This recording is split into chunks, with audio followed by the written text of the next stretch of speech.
Okay, let's get going.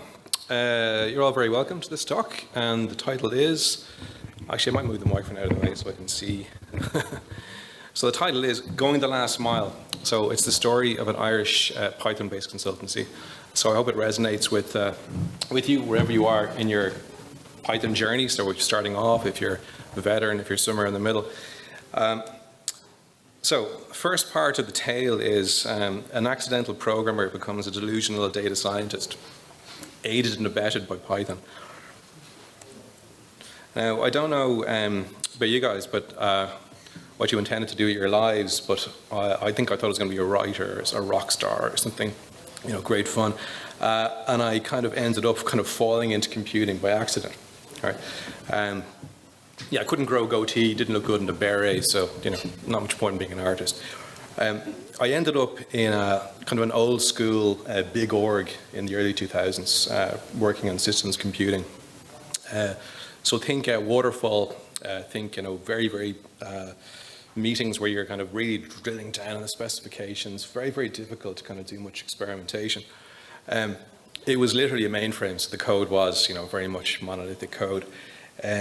The tools are pretty primitive. Like one of the main problems was getting tangled up in the printouts from the dot matrix printer. If you want to actually kind of debug your program, right? There's no interactive feedback.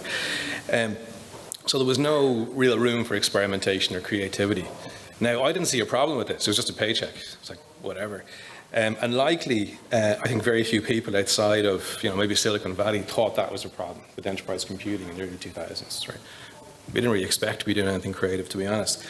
And here's another thing about big orgs. Like if you haven't been in one, sometimes you end up with this kind of black market for systems and data because the users aren't really getting what they need from the main sources. It's very hard to keep up with kind of user demand for services.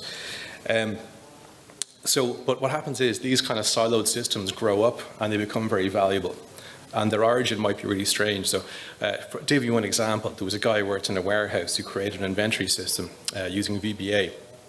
He taught himself code, and it worked pretty well. But he named all the objects in the code after his cats. So one of the functions would have been like Mittens plays with the ball of string.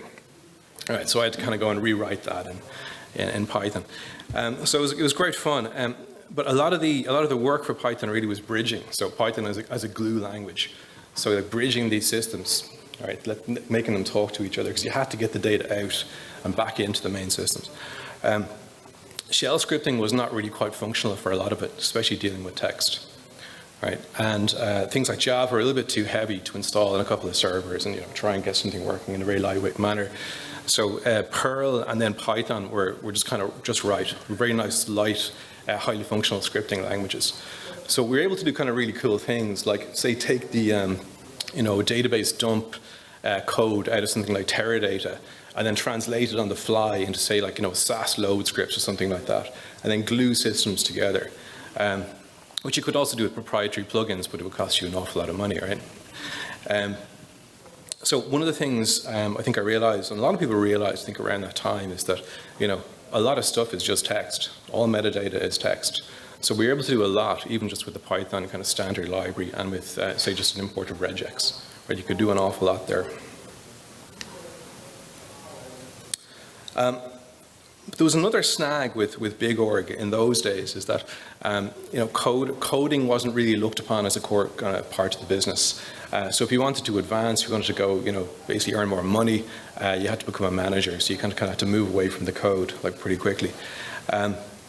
And Python was great for fixing things, but there wasn't really an opportunity to build things in Python. That would have been kind of too difficult to get permission and kind of get things off the ground. But that started to change. We got into kind of the 2010s.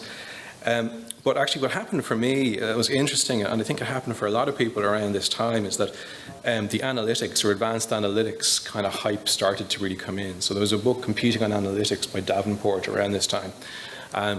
And all the hype was about going from description to prediction. So you could predict customer churn, you could predict credit fraud, you could predict all these things. And I kind of jumped on that bandwagon. At the same time, The PyData ecosystem was really taking off. So you could manipulate your data in pandas. You could use scikit-learn and get all the latest libraries like random forest and SVMs to do your predictions. And without having to go to a vendor, say, and arrange a call to buy the the module and proprietary software. So it really kind of freed us up to try things. So around that time, organizations started employing statisticians because data scientists hadn't really been invented yet, right? But the statisticians couldn't code, so I kind of helped the statisticians code, and they helped me kind of understand statistics, right? So we started to kind of do data science. And we did things like, predicting who's going to churn out of a product, who's cheating on their taxes. A spoiler alert, rich people. So I'm not sure the model was really needed there. But while organizations were kind of talking about democratizing analytics, Python was actually doing it. So Python was handing me and a bunch of script kiddos around the world the real power to get stuff done, right? So to me, it's analogous, like Bill Gates in the late 70s working with timeshare systems. All those kids got to actually program and do things on computers, right? And Python was that again, I think, for data science. And like Sean, who joined me in last mile later, basically cut his chops and make like Discord bots, admin bots in Python, right? Just basically starting to do things. Kelly, who joined us later, was a chemical engineer. Started using Python to like process QA automation in their factory, things like that. So no gatekeepers, no boring professors kind of telling you what you cannot do. Just kind of get on with it and achieve something. So data science was on the rise. So I just kind of surfed the wave, even went global for a bit. So Python didn't just kind of free me and many other people to build cool stuff. It also helped build our careers. All right.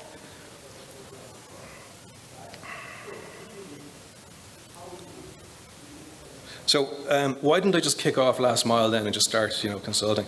I guess there were kind of a few more bridges to cross. So here's a couple of them. So armed with my kind of Python books in my suitcase, thank you DALL-E 3, I think that one turned out nicely, I think. You should have seen the earlier versions. It was very Lord of the Rings.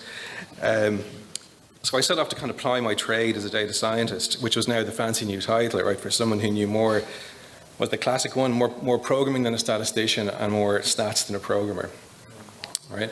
So, and at the same time, Python was now kind of enterprise ready. So you could do large-scale data systems in Python. So you had a common language between the data scientists and the software engineers, which made a huge difference. Because everyone always said, you can translate it into C++. But no, that could kill a project, right? Very, very quickly.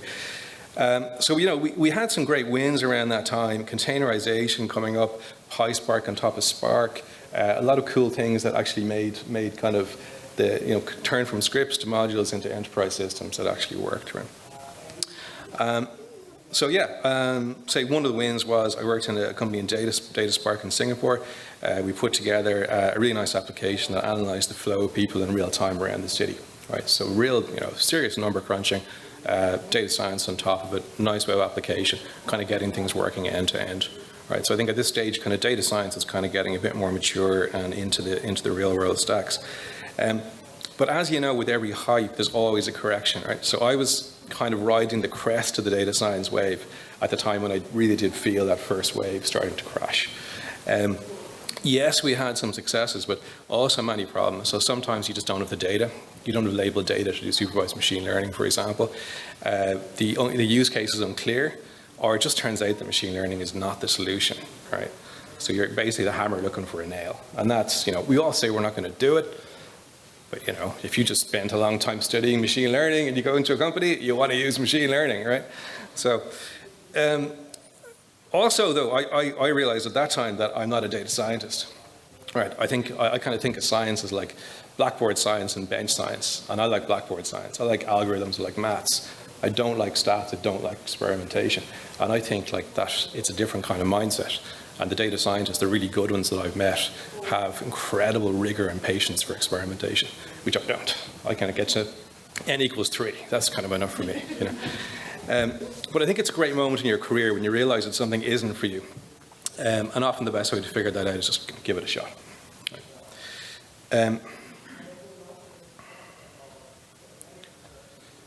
So a major crossroads then for a lot of people in their careers is to code or not to code.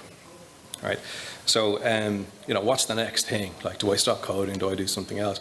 So for me, that kind of became product management. So I was working in a company at a time where it was a startup that was starting to scale, and it needed a bit of rigor around how it managed itself. So the idea of product management kind of came in. So we had a lady named Ying Li from ex-Microsoft, also a published data scientist, like a really, you know, a great person, who taught me product management for a number of months in the company I was in. So it was a fantastic opportunity. The thing is, though, it's, you know, as probably a lot of people in this room know, it's very, very difficult to context switch out of doing some kind of management stuff into coding. And I found that in this case, the kind of Jira and PowerPoint took over, like, instead of, you know, Vim or VS Code. And you know, I was very tempted to ascend to my level of incompetence and just manage and teach and kind of move away from it. But for me, I felt kind of too removed from the thick of things. So I kind of like compare it to, like, you know, a cop in the cop movies when they're confined to desk duty. You know, it's like I was just itching to scrap on my gun and go out and find some bad guys. You know, AKA bugs, right? It's not quite as dramatic as as cleaning up the streets. So I kind of started to weave my way back into actually building stuff and trying to find a way of combining, I suppose, management and kind of business with tech. And for me, that was really about kind of rediscovering design, right? That was kind of the light bulb moment for me. So there I was, working on an optimization system for a chocolate factory, because that's the kind of thing you find yourself doing in this industry.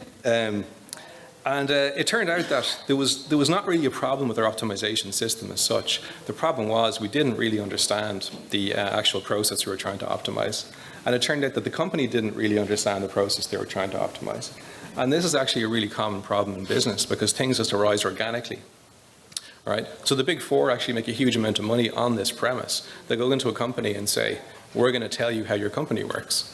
Right? Which kind of sounds like a strange thing to do, but it's actually really necessary. It's like you're catching up to how the company actually works. So we did a lot of this, you know, a lot of BPNs, business process maps, you know, in Lucidchart and Draw.io and things like that, and basically producing, you know, a sense of how the actual system works.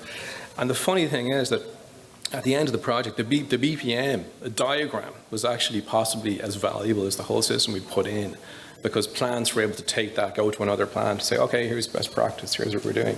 So people actually kind of realize what they're doing. Now, I kind of realized that, you know, it's the kind of work, I suppose, an architect might do. You're mapping out an existing structure and then you're designing renovations to it. So I find that kind of work to be a really nice blend of analytical and creative work. Sounds boring, actually, business analysis, but it can be kind of really, really interesting. So that was kind of the first kind of light bulb that went off. And then another one that went off for me, and this one might sound strange for anyone kind of coming out of computer science background. I kind of came out of economics and analytics, is that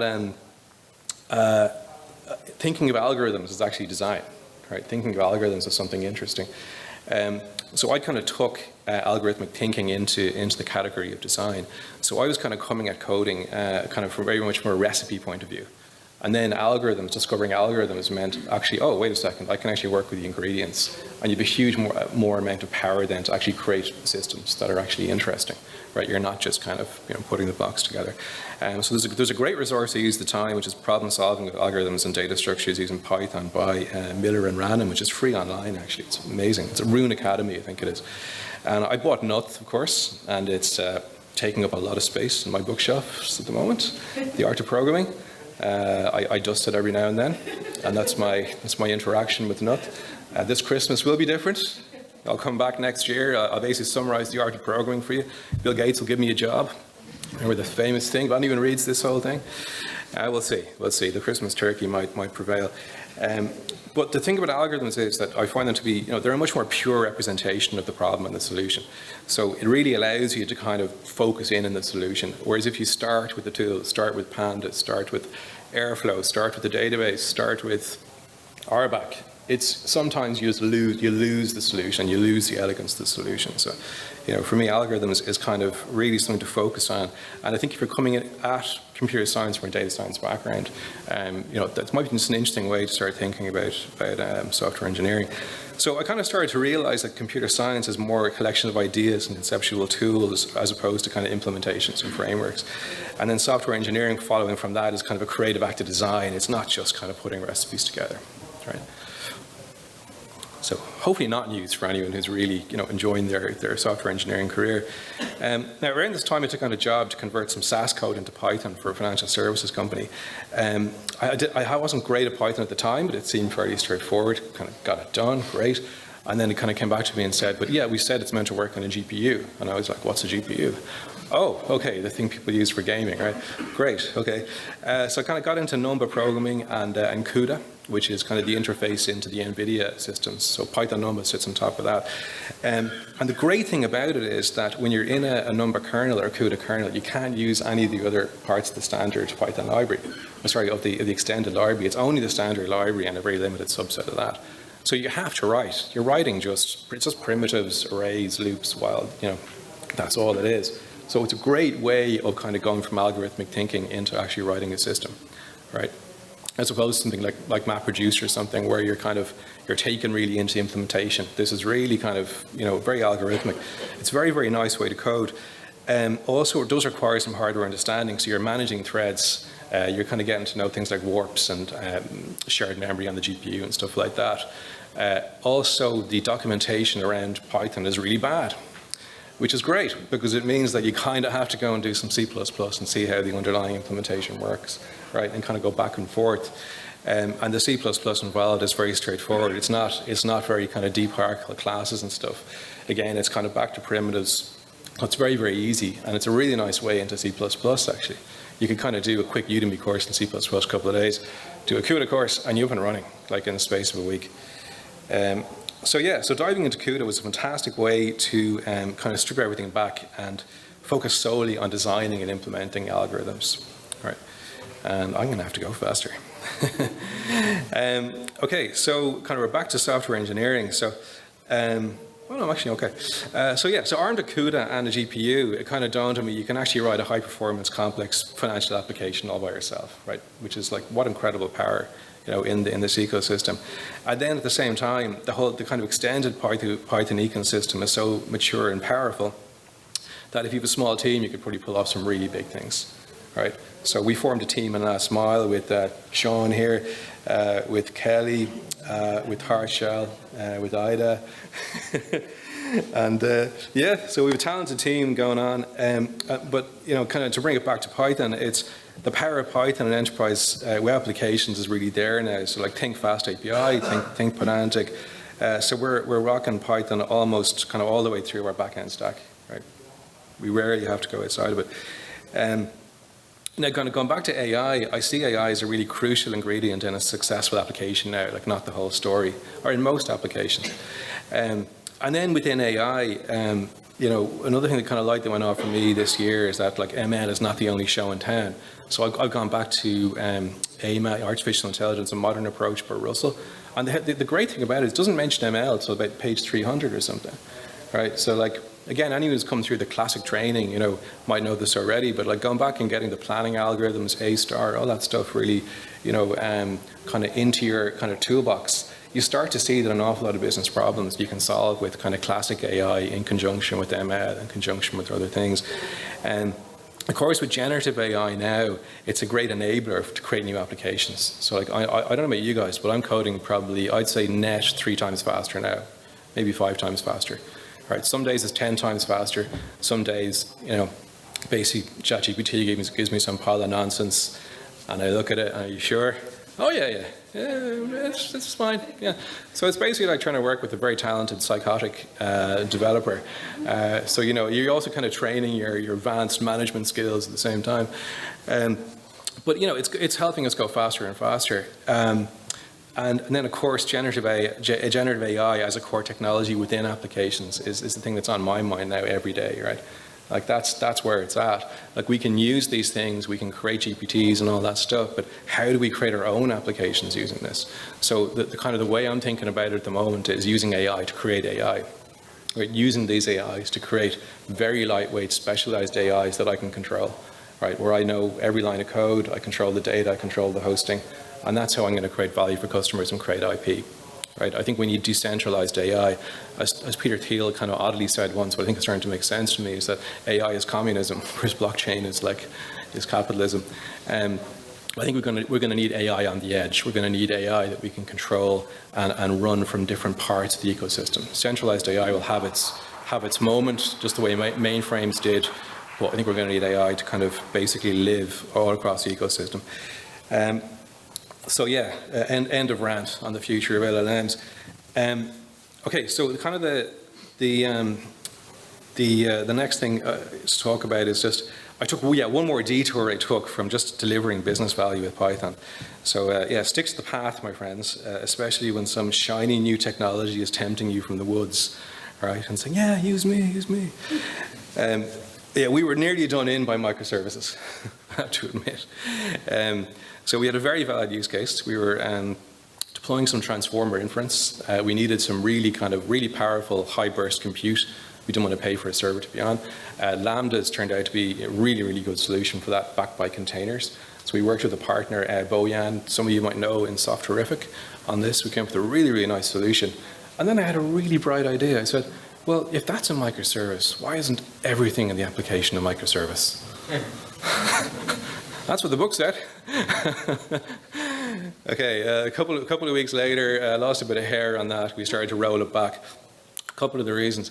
One is that as you go into serverless, I think you might find that it's a lot harder to debug, because theoretically you can run everything locally. In reality, you can't. There will always be something that trips you up. So your development debug cycle can go from 1 second to 20 minutes for the tiniest bug, right?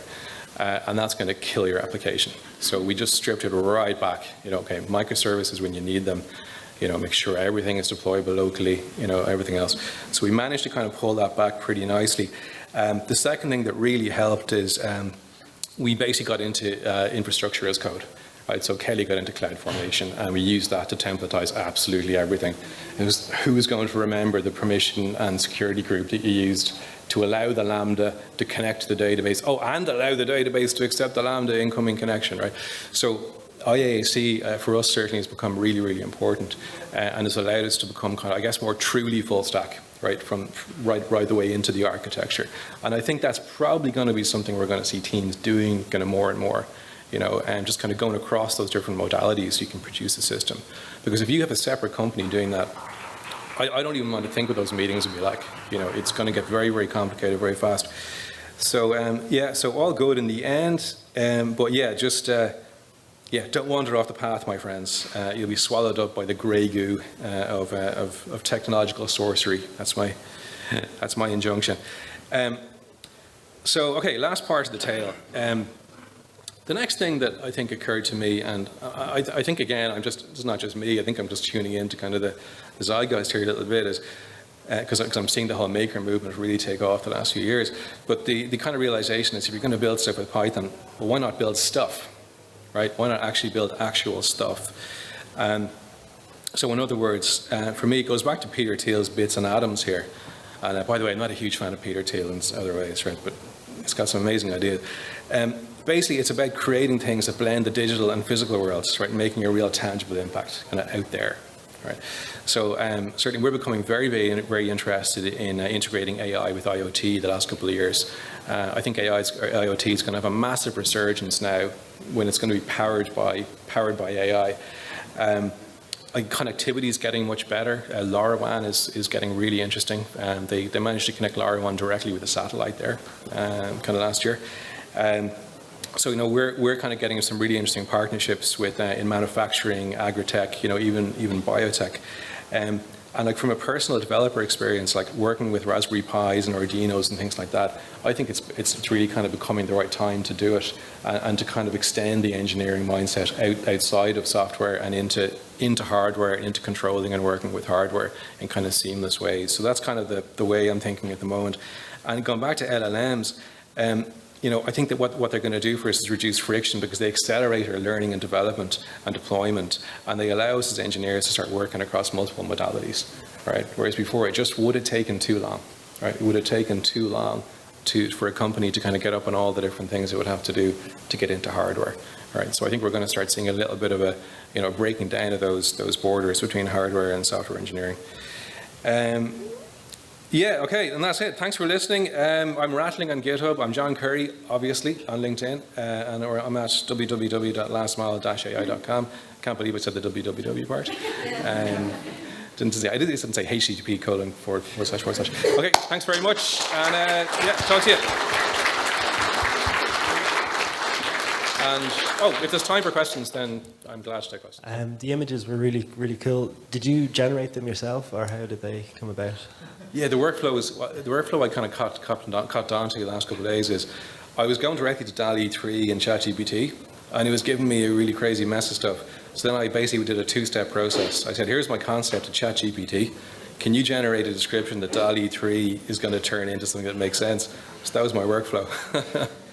Two LLMs talking to each other. Yeah, it looked really cool. Another question. Can you tell us a little bit more, or thanks for the talk, wonderful talk, by the way. Can you tell us a little bit more about your global expansion and what stopped you? Global expansion. I guess it didn't stop me in a way. So I went to Singapore about 10 years ago, and I'm not a huge fan of Singapore, but I'm a huge fan of the ecosystem there. And people, you talk to people and you might sign a deal and implement it in 2 weeks. It's just, people are just really, really good at moving things along.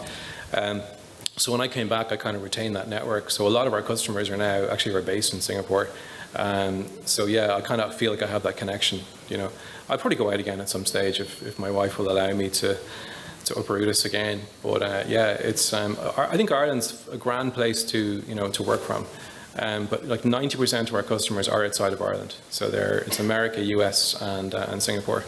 I'm hoping to get more Irish customers.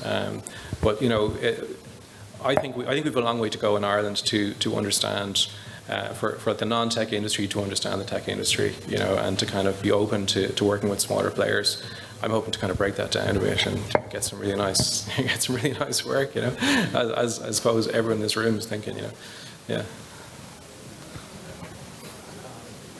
Last one. Okay. Hi.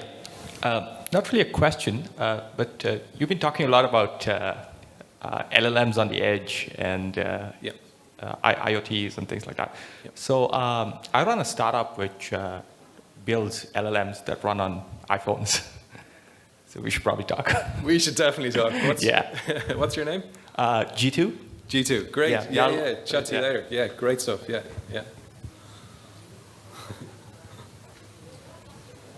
I think there's one last question. Just have 30 seconds for more.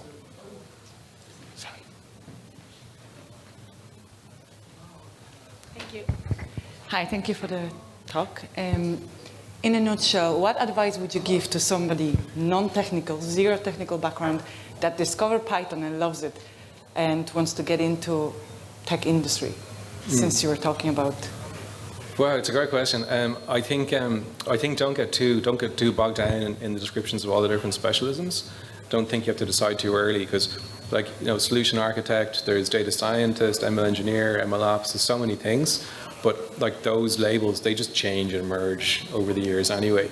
So I just think do whatever you find really interesting. So if it's algorithms, do that. If it's data processing, do that. Just do what you find interesting, really, and that's you'll get good at it naturally, and then you'll find the work out of it. Whereas I think if you try and follow the trends too much, and what the recruiters are saying and everyone else, I think you can get bogged down, and you end up doing stuff you don't like. And there's a lot of software engineers doing data science, they don't like it. There's a lot of data scientists in software engineering, they don't like it. So I think just do what you like. Yeah. Okay, thank you. Thank you so very much. Please can we have him give him a round of applause?